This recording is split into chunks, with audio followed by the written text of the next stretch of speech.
இந்த தொகுதியில் பொது வேட்பாளராக நாம் தமிழர் கட்சியின் சீமான் நிறுத்தப்படலாம் என்ற தகவல் வெளியாகியிருக்கிறது. எனக்கு இது கேட்டோன்னு ரொம்ப அதிர்ச்சி ஆயிடுச்சு. சீமானா அம்பா சமத்துல நிக்க போறாங்க, இடைத்தேர்தல நிக்க போறாங்க, அண்ணன் ஜெயிக்க போறாங்களா அப்படின்னு சொல்லிட்டு ஆச்சரியமா இருக்குது. இதுல வேற ஒரு சில நம்ம நாம் தமிழர் தம்பிகள்லாம் வந்து குதிச்சிட்டு இருக்கிறாங்க. அண்ணன் ஜெயிச்சுட்டு சட்டமன்றத்துல போய் மிஸ்டர் அந்த சிஎம் விஜய் வந்து அந்த கேள்வி கேட்க போறாங்க, அந்த கேள்வியிலேயே விஜய் அவர்கள் வெளியிடப்பே பண்ணிடுவாங்க அப்படிலாம் சொல்லிட்டு ஃபயர் விட்டுட்டு இருக்காங்க. நான் ஒண்ணு கேக்குறேன், உங்க அண்ணன் நின்று ஜெயிச்சா கூட நான் ஜெயிக்கலன்னு சொல்லிட்டு ரிசைன் பண்ணிட்டு போயிடுவாரு. அப்பேற்பட்டவரை நம்பியா நீங்க ஃபயர் விட்டுட்டு இருக்கிறீங்க? இதுல வேற உங்க அண்ணன் வந்து எனக்கு ஓட்டு போடாதீங்க வேற சொல்லுவாரு. ஒரு டைம் ஓட்டு போடாதீங்கன்னு சொல்லுவாரு, இன்னொரு டைம் என் தம்பி விஜய்க்கு ஓட்டு போட்டுருங்க, அவரே உங்களை பாதுகாத்துருவாருன்னு சொல்லுவாரு. எனக்கு நீங்க தயவு செய்து ஓட்டு போட்டுறாதீங்க, உங்களை கெஞ்சி கேட்கிறேன், போட்டுறாதீங்க. திமுக தான் எங்களை பாதுகாக்கும், அது ஐயா ஸ்டாலின், தம்பி உதயநிதி அவங்க தான் எங்களை காப்பாற்றணும்னு நினைக்கிற கோழைகள் போட்டுறாதீங்க, தயவு செய்து போட்டுறாதீங்க. வந்து செஞ்ச செய்கைலாம் வந்து அப்படி ஒரு செய்கை வந்து செஞ்சு வச்சிருக்கிறாரு. இவரை நம்பி நீங்க ஒவ்வொரு வீட்டுக்கும் ஓட்டு கேட்க போனீங்கன்னு நினைச்சீங்களா, ஒவ்வொரு வீட்லயும் ஏதாவது எடுத்து வச்சிருவாங்க. அதனால தயவு செஞ்சு தம்பிகள் ஜாக்கிரதையா இருங்க. அண்ணனை நம்பி இதுலயா குதிச்சு கடைசியில அண்ணன் எஸ்கேப் போயிடுவாரு. உங்களை வந்து ஏதாவது இந்த பாலங்கணத்துக்குள்ள தள்ளி விட்டு முடிச்சு விட்டு போயிடுவாரு. எச்சரிக்கையா இருங்க. என்னை மாதிரி கேடுகட்ட மானங்கட்டவனும் கிடையாது. அண்ணன் எலெக்ஷன்ல நிக்கிறாரு, நிக்காம போறாரு. அண்ணன் ஜெயிக்கிறாரு, ஜெயிக்காம போறாரு. இங்க பெருசா பேசப்பட்டது எதுக்குன்னா, அண்ணன் வந்து இடைத்தேர்தல் நிற்கும் போது பொது தொகுதி, அதாவது மீன்ஸ் என்ன சொல்ல வரேன்னா DMK, ADMK and NTK, DMK ADMK ஆதரவுல நம்ம சீமான் அவர்கள் நுப்பாட்டி அவரை ஜெயிக்க வச்சு சட்டமன்றத்துக்குள்ள கூட்டு வரணும் அப்படின்னு சொல்லிட்டு தான் பிளானா இருக்கிறதா கசிஞ்சிருக்கு. பட் அது எந்த விதத்துல உண்மை அப்படின்னு தெரியல. ஆனா பட் அவர் நிக்க போறதா உறுதியா இருக்கு அப்படின்னு மாதிரி சொன்னாங்க. இந்த வீடியோ நான் எடுக்கிற வரைக்கும் உறுதியா இருக்கு அப்படின்னு சொல்லிட்டு மட்டும் சொல்லியிருக்காங்க. பட் எனக்கு ஒரு டவுட்னா, உங்க அண்ணன் எனக்கு தெரிஞ்சு இன்னும் கொஞ்ச நாளைக்கு என்ன பண்ணுவாருன்னா, ஒண்ணுமே கிடையாது. ஒரு 1000 பேர் நம்ம ஒரு 1000 ரூபாய் கொடுக்கறதுன்றது பெரிய தொகை இல்லை. கட்சியில் ஒரு 1000 பேர் மாசம் மாசம் வங்கியில போட்டுறேன்னா ஒரு தொகை, பெரிய தொகை இல்லை. ஒவ்வொன்றுக்கும் நம்ம அப்படி கஞ்சி வஞ்சது பொதுக்குழுவா, அடுத்து என்ன, அதுக்கு ஒரு பொங்கல் விழாவா? அது தம்பிகளே, நாங்க வந்து 6 இடைத்தேர்தலில் நிக்க போறோம். எங்களுக்கு தேவையான செலவுகளுக்கும், தேவையான உபகரணங்களுக்கும், தேவையான சாப்பாடு செலவுக்கும் ஏதாவது பரிசளிக்குமாறும், ஏதாவது நன்கொடையா கொடுக்குமாறுன்னு சொல்லிட்டு கண்டிப்பா ஒரு வீடியோ ஒன்று போடுவாரு. போட்டதோட கரெக்டா இருக்கும். ஜெயிச்சா தானே.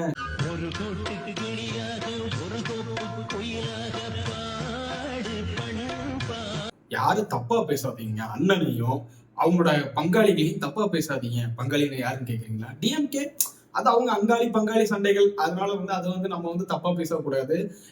அவங்களுக்குள்ள வந்து பல பிரச்சனைகள் இருக்கலாம். அதுக்கப்புறம் ஒண்ணு சேர்ந்துப்பாங்க, இல்லைன்னா சேராம போயிடுவாங்க. ஏன்னா அவங்க தைவுல அவர் எம்எல்ஏ ஆகுறாரு, ஆகாம போறாரு, அதெல்லாம் இங்க பிரச்சனை இல்லை. இங்க என்ன ஒரு பிரச்சனை என்னன்னா, அதாவது பெரியார வந்து எந்த அளவுக்கு இவர் ஆதரிச்சாரோ அந்த அளவுக்கு எதிர்க்கிறவரும் இவர் தான். புரியுதா? அதாவது ஒரு மனுஷனா என்ன பண்ணணும், நான் இப்போ ஒரு மனுஷன் என்ன சொன்னாரு, பெரியார்ட்ட வந்து இதை எடுத்துக்கிறேன், நான் வந்து இந்த கடவுள் மறுப்பை மட்டும் நான் ஏத்துக்கல அப்படின்னு சொல்லிட்டு முடிச்சுட்டு போயிடுறேன், மத்த எல்லாமே நான் எடுத்துக்கிறேன் அப்படின்னு சொல்லிட்டு. இவரு ஆரம்பத்துல இது யாரு, என் ஐயன், என் தாத்தன் பெரியார் உயிரோட இருந்தா அவரு தான் என்ன வந்து கொள்கை பேரனா தேர்ந்தெடுப்பாருல அப்படின்னு சொல்லிட்டு வீர வசனங்கள் அப்படிலாம் பண்ணிட்டு, இப்போ மானரோசம் இல்லாம, வெக்கமான எதுவுமே இல்லாம டிஎம்கே ஏடிஎம்கே சப்போர்ட்ல இவர் ஜெயிக்கிறாரு அப்படின்னா அது வாய்ப்பு இல்லை. ஏன்னா எதுக்கு சொல்றேன்னா, அவர் ஜெயிச்சாலும் நான் ஜெயிக்கலன்னு ரிசைன் பண்ணிட்டு போயிடுவாருங்க. அவரை பத்தி தெரியாம நீங்க இருக்கிறீங்க. சரி, அதையும் மீறி அவர் ஜெயிச்சு சட்டமன்றத்துக்குள்ள வந்து இல்ல நான் போறேன் அப்படின்னு சொல்லிட்டு உள்ள வந்துட்டாரு அப்படின்னா பாராட்ட வேண்டிய விஷயம் தான். ஏன்னா அவர் தயவுல எப்படியும் ஜெயிச்சிருக்க மாட்டாரு. அவர் மத்தவங்க தயவுல தான் ஜெயிச்சுட்டு உள்ள வர்றாரு. ஜெயிச்சுட்டு வந்தும் நீங்க சரியான முறையில நீங்க ஒரு சட்டமன்றத்துக்குள்ள வந்து சரியான கேள்வி எழுப்புறீங்கன்னா அதற்கான ஆதரவுகள் கண்டிப்பா வந்து கிடைக்கும். பட் நீங்க இந்த வீரவசனம், இந்த வெங்காய வசனம் எல்லாம் பேசுறது வேஸ்டா போயிருக்கும். அதே மாதிரி இவர்கிட்ட பிடிச்சது என்னன்னா, அவர் என்னதான் பங்காளிய சண்டை, அந்த சண்டை, தம்பி சண்டைகள் எல்லாம் இருந்தாலும் ஒருத்தரை நேர்ல பாத்துட்டாருன்னா அவ்வளவுதான், பேச ஆரம்பிச்சிருவாரு. அப்ப அந்த டைம்ல நீங்க பாத்தீங்கன்னா, என்னடா இப்ப ஏதோ ஒரு 20-25 வருஷமா கூட பிறந்த மாதிரியும் கூட வளர்ந்த மாதிரியும் சொல்லிட்டு ஒண்ணு பண்ணிடுவாரு. அது அவர்கிட்ட நமக்கு பிடிக்குங்க. என்னதான் வந்து கருத்து வேறுபாடு இருந்தாலும், என்னதான் வந்து அண்ணன் வந்து பல கட்டுக்கதைகளை சொன்னாலும், இந்த மாதிரி விஷயத்துல வந்து அண்ணனை வந்து ஏத்துக்கிற இது இருக்கும். ஓகே, பரவாயில்லப்பா, சீமான் மாதிரி இருந்துக்கணும் அப்படின்னு சொல்லிட்டு எல்லாரும் சொல்ற அளவுக்கு இருப்பாங்க. பட் அண்ணன் வந்து யாரு தயவுலையோ நிக்க போறாரு அப்படிலாம் கேள்விப்பட்டுட்டு இருக்கிறோம். கொஞ்சம் ஏதாவது சிந்திச்சு செயல்படுவீங்கன்னு நினைக்கிறேன். ஏன்னா நீங்க வந்து பேசாத பேச்சுகளா, இல்லைன்னா வந்து இந்த டிஎம்கே அரசு எந்த மாதிரிலாம் நீங்க பேசுனீங்க அப்படின்னு சொல்லிட்டு எங்க மண்டைக்கு தெரியும், உங்க தம்பிகள் மண்டைக்கு தெரியுதா இல்லையான்னு தெரியல. இல்லை மற்றவங்களுக்கு அது புரியுதா இல்லையான்னு தெரியல. எனக்கு ஒரு டவுட்டு, உங்களுக்கும் டிஎம்கேக்கும் பல முரண்பாடுகளை வந்து வச்சிருக்கீங்க. வச்சுட்டு எப்படி நீங்க வந்து சேர்ந்து இருந்துகிட்டு ஒரு ஆள் அடிக்கிறீங்க? எனக்கு ஒன்னே ஒண்ணு புரியல. இங்க ஒண்ணு சொல்லுவாங்க, ஆனா அரசியல்ல வந்து எதிரியும் கிடையாது, நண்பனும் கிடையாது. எப்பனாலும் எதிரியே நண்பனா கூட ஆயிடுவாங்க, நண்பன் எதிரியா கூட ஆயிடுவாங்க. அதான் அரசியல் அப்படின்னு சொல்லிட்டு இருக்காங்க. இதெல்லாம் எப்ப மாறுன்னு தெரியல. இப்ப புதுசா வந்த டிவிக்கும் அதான் பண்ணும்போது எனக்கு கொஞ்சம் மனசு கொஞ்சம் கஷ்டமா இருக்கு. என்னங்க ஒருத்தங்க மாற்றம்னு சொல்லிட்டு வராங்க, சரி ஆதரவுக்காக ஒரு எம்எல்ஏ எலெக்ஷனை எடுத்துட்டீங்க, இதுக்கப்புறமும் நீங்க வந்து இந்த நம்ம வைகோ அவர்கள் எல்லாம் உள்ள இழுக்கிறது வந்து வேணான்னு சொல்லிட்டு நான் நினைக்கிறேன். பட் உள்ள இழுத்துட்டு இருக்கிறாங்க. சரி, ஓகே, நமக்கு அந்த டாபிக்கோட இப்ப அண்ணன் டாபிக் வந்தோம்னா, அண்ணன் வந்து அம்பாசமுத்திர தொகுதியில நின்று ஜெயிச்சு சட்டமன்றத்துல போய் விஜய் அவர்களை எதிர்த்து கேள்விகள் கேட்டு பல நல திட்டங்களை வந்து உருவாக்குவாருன்னு சொல்லி நான் நினைக்கிறேன்.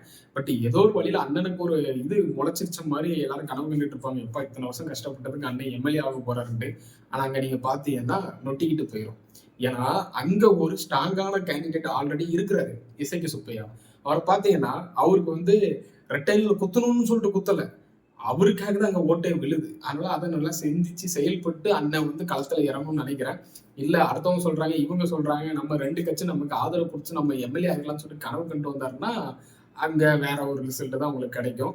எப்பவும் போல ப்ரோ ஜீரோ பாருங்க ப்ரோ, அந்த கதையை வந்து தள்ளி விட்டுருவாங்கன்னு. அதனால எச்சரிக்கையா இருங்க. உங்க தம்பிகளே பிடிச்சுக்குள்ள கலக்குள்ள தள்ளி விட்டுருவாங்கன்னு சொல்லிட்டு நினைக்காதீங்க. ஏன்னா நீங்க தானே உங்க தம்பிகளை வந்து கழட்டி விட்டு போயிருவீங்க, அந்த மாதிரி தானே. சரி, ஓகே, தம்பிகள் எல்லாரும் வந்து திறன்நிதிக்கு ரெடியா இருங்க. அண்ணன் எப்படியும் இந்த 6 இடைத்தேர்தலுக்கு வந்து திறன்நிதி கலெக்ட் பண்ணணும். ஏன்னா அவர்கிட்ட வந்து காசு கிடையாது, காரு கிடையாது.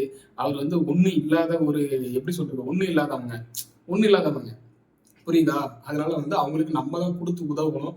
கொடுத்து உதவி உங்க அண்ணனை வந்து மேல் நோக்கி செல்லுங்க. மேல் நோக்கி மீன்ஸ் நான் என்ன சொல்ல வரேன்னா, உங்க அண்ணன் மட்டும் வளர்ந்துட்டே இருப்பாரு, நீங்க கொடுத்தவங்க எல்லாம் கீழே மட்டுமே இருக்க விடுவாரு. இது மட்டும்தான் நடந்துட்டு இருக்குது.